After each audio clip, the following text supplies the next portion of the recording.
Hello বন্ধুরা, welcome back to my channel. কি ভাবছো তোমরা আমি তোমাদের এই বাসটা দিয়ে মারবো? না না, একদমই না। আসলে আমি আমার বাড়িতে অনেক দিন পর আসছি। এসে দেখি আমাদের বাড়ি আম গাছে অনেক বড় বড় আম হয়েছে। এই আম গাছটা আমাদের বাড়ির পেছন দিকে হয়েছে। এখানে যে আম ধরেছে আমার মা বাবা দেখতেই পায়নি। আমি এসে দেখি এখানে অনেক বড় বড় আম হয়েছে। আমি আর মা মিলে এখন আম পাড়তে চলে গেছি। দেখো, আমি আর আমার মা দুজনে মিলেই আম পাড়ছি। এখানে আমি অনেক চেষ্টা করছি আম পাড়ার। আমি না পারায় মা আমার থেকে কোটাটা নিয়ে পাড়তে লাগলো।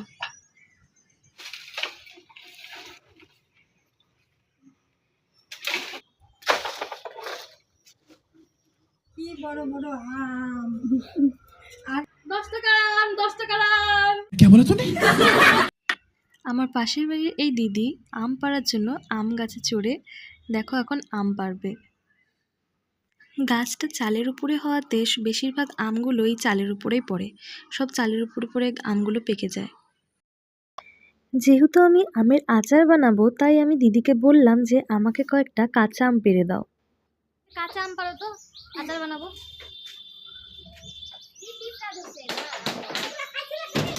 হ্যাঁ, ভালো আমগুলা।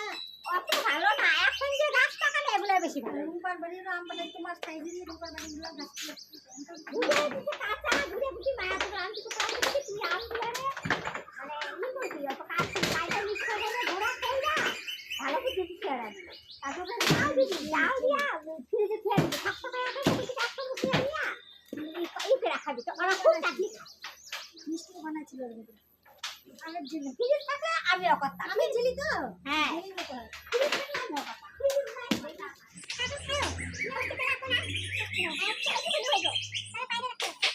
দিদি এদিকে আমাকে আম পেড়ে দিচ্ছিল আর আমি এদিকে দেখো কি করছি।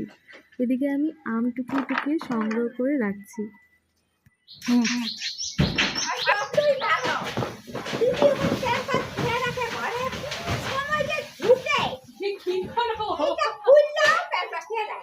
গাছে ঝুলে যাচ্ছে।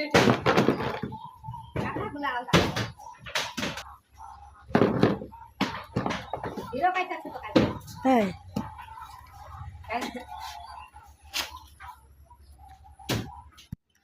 আমরা অনেকগুলো আম পেড়ে নিয়েছি এখন, কিন্তু পাকা আমগুলো আমার এখানে লাগবে না, আমার কাঁচা আমটাই দরকার।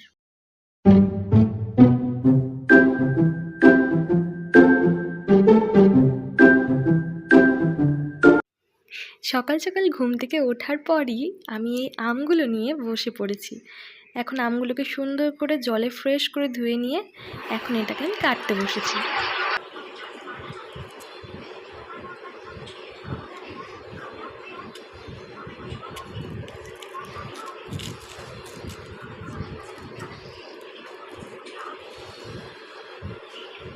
মধ্যেখানে তো ফালতি হবে না, ঠিক আছে।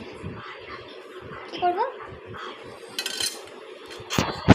আমি এখানে আমগুলো নিয়ে বসেছি ঠিকই, কিন্তু আমি আমগুলো কাটতে পারছিলাম না, তাই মা এখানে কেটে দিচ্ছে আর আমি মার সাথে বসে বসে দেখছি।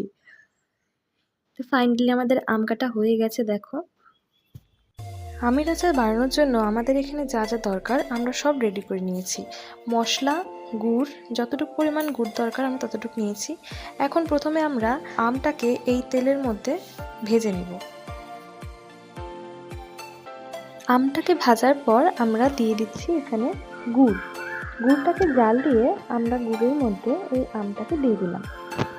আমটাকে একটু জাল দিয়ে আমরা এখানে অ্যাড করে দেব যে মশলাটা আমরা বানিয়েছিলাম সেই মশলাটা।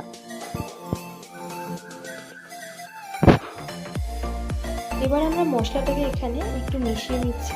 মিশিয়ে নেওয়ার পর আমাদের আমের আচার কিন্তু পুরোপুরি তৈরি হয়ে গেছে। ঠান্ডা হওয়ার পর আচারটাকে আমরা একটি কৌটোতে ভরে রেখে দিলাম। তোমরা যদি চাও বন্ধুরা, তোমরাও কিন্তু এভাবে আমের আচার বানিয়ে অনেক দিন ধরে খেতে পারবে। তো বন্ধুরা, আজকের ভিডিওটা এখানেই শেষ হচ্ছে। আবার দেখা হচ্ছে তোমাদের সাথে নেক্সট ভিডিওতে।